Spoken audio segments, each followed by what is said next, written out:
Alam nyo, bawat komunidad may pundasyon. Pero hindi to gawa sa semento o bakal, kundi sa mga kwento. Mga kwento ng mga taong humubog dito. At kung makikinig lang tayo ng maigi, maririnig natin yung mga boses na nagtayo mismo ng lugar na kinatatayuan natin ngayon. So tara, simulan natin tong paglalakbay na to sa kwento kung paano nga ba nabuo ang isang bayan.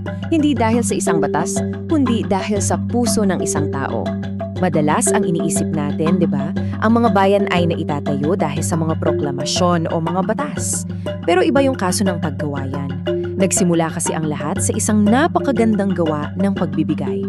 Iisang tao lang ang nagpasimuno, pero yung pananaw niya, yun ang naglatag ng pundasyon para sa mga susunod na henerasyon.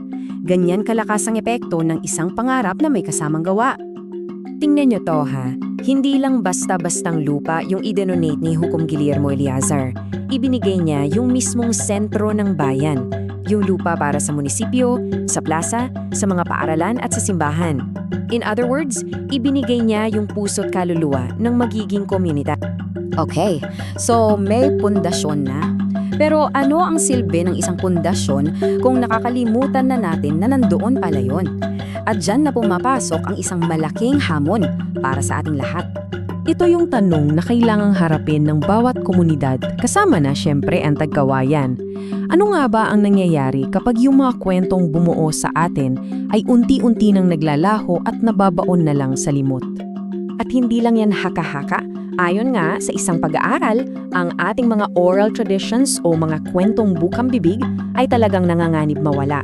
Ito'y isang paalala na yung mga alaala at kwentong nagbibigay identidad sa isang lugar. Napaka-fragile pala ng mga to. So, paano natin lalabanan itong cultural forgetting na to?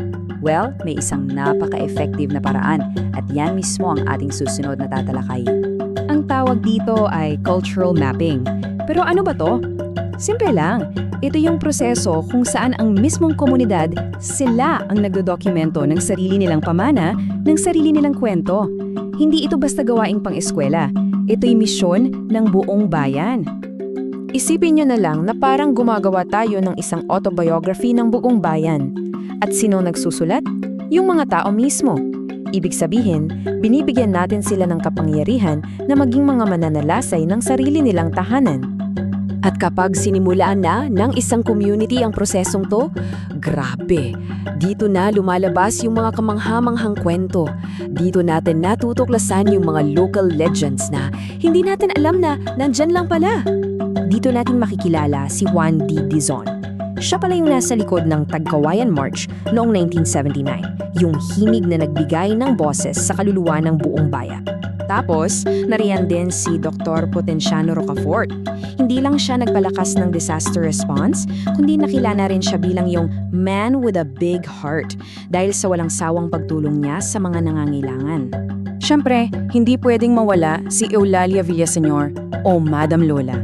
Isa siya sa mga nagtatag ng OLA at imagine ha, siya yung kauna-unahang tagkawayanin na nakakuha ng master's degree sa education. Buong buhay niya, inialay niya sa paghubog ng isipan ng mga kabataan. At heto pa, isang pangalan na siguradong pamilyar sa marami. Si General Guillermo Lorenzo T. Eleazar. Wow! Siyang unang tagkawayanin na naging hepe ng Philippine National Police. Yan ay isang malaking karangalan para sa buong bayan, di ba? At ang ganda nito kasi dito makikita natin yung dalawang matibay na haligi ng edukasyon sa tagkawayan. Sa isang banda, nandyan si Felisa Tadique na nasa public sector bilang Schools Division Superintendent. At sa kabilang banda, si Eduardo Sir Ed Villaseñor naman na nasa private sector bilang administrator ng OLA. Magkaiba ng landas pero iisa ang layunin. At dito, kitang-kita yung lawak at pagkakaiba-iba ng serbisyo mula sa politika, sa pamumuno ni Mayor Timoteo Valencia hanggang sa sining ng makatang si Fernando Violante at syempre yung social justice advocacy ni Monsignor Reynaldo Formarejo. Bawat isa sa kanila mahalagang sinulid sa pagbuo ng kwento ng Tagkawayan. Okay, so naipon na natin lahat ng mga kwentong ito. Mayaman na tayo sa kaalaman. Ang pinakamahalagang tanong ngayon, anong susunod na gagawin natin dito? Eto, isang numero, 86.75 million.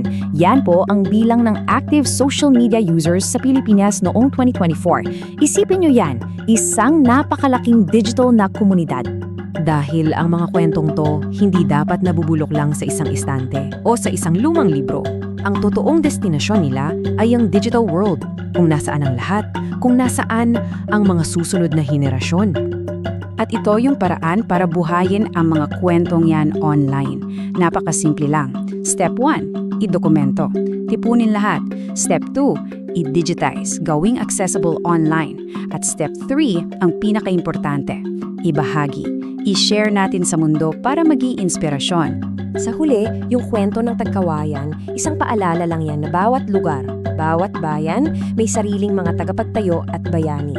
Kaya iiwan ko kayo sa tanong na to. Sa inyong komunidad, sa inyong sariling bayan, anong mga kwento ang naghihintay lang na may magsalaysay?